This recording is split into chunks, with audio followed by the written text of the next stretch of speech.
सब जानते हैं कि अमित शाह के घर में हुई थी विधायकों की मीटिंग। अशोक गहलोत का सचिन पायलट पर हमला। राजस्थान के मुख्यमंत्री अशोक गहलोत ने एक बार फिर सचिन पायलट की बगावत को याद किया है। उन्होंने कहा कि उनकी सरकार को गिराने के लिए अमित शाह के घर मीटिंग हुई थी। यह बात सब जानते हैं।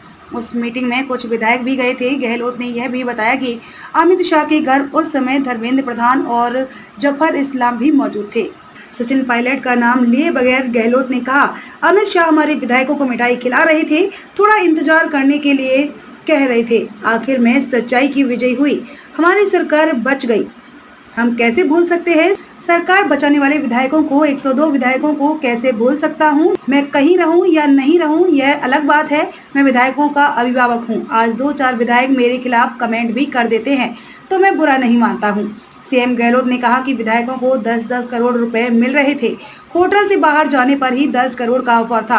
बाद में कई बार स्थितियां बदल जाती हैं, कुछ लोग बदल जाते हैं, लेकिन मैं उनका एहसान नहीं भूल सकता हूं। गहलोत ने आगे कहा कि बीजेपी देश में विधायकों की खरीद फरोख्त का खेल खेलती है। बीजेपी के लोग लोकतंत्र के हत्यारे हैं। उन्होंने कहा कि मध्य प्रदेश और कर्नाटक की सरकार बदल दी, महाराष्ट्र की सरकार बदल दी, राजस्थान में इनकी सरकार नहीं, क्योंकि हमें जनता का साथ था। गहलोत ने कहा कि मुझे जनता के फोन आते थे, 3 महीने भी होटल में रहना पड़े तो रहो, लेकिन मजबूत रहो। आपको बता दें कि सचिन पायलट ने 2020 में बगावत कर गहलोत सरकार को मुश्किल में डाल दिया था। गहलोत कैंप के विधायक मानेसर के एक होटल में ठहरे थे। क्या कांग्रेस आलाकमान 102 विधायकों का सम्मान नहीं कर रहा है? इसके जवाब में सीएम गहलोत ने कहा कि कई बार कुछ कारणों से ऐसे फैसले हो जाते हैं जिन्हें मानना होता है। मुझे नहीं मालूम कि किस स्थिति के अंदर यह फैसला हुआ। मैं उस पर जाना नहीं चाहता।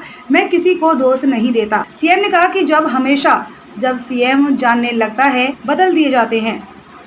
उस वक्त 80% विधायक मुख्यमंत्री का साथ छोड़ देते हैं। नया आ रहा है, उसको पकड़ो। हमें मंत्री बनना है, हमें काम पड़ेंगे उनसे, ये कायदा होता है। मैं इसे बुरा नहीं मानता हूँ। क्या कारण था कि नया मुख्यमंत्री के नाम से ही 102 लोग भड़क गए? इस तरह आज तक कभी नहीं हुआ। इन विधायकों को क्या भय था, क्या फीलिंग थी मन के अंदर? सबसे बड़ी बात तो यह है कि कैसे उनको मालूम पड़ा, कैसे अंदाज कर लिया।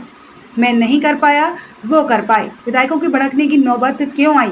हमारे नेताओं को और सभी पक्षों को सोचना चाहिए। विधायकों में आक्रोश पैदा क्यों हुआ? हम में कुछ कमियां हैं तो प्रयास दूर करने चाहिए। राजस्थान में चुनाव जीतना हमारे लिए बहुत आवश्यक है। राजस्थान जीतेंगे तो आगे चुनाव जीतने की संभावना बढ़ेगी।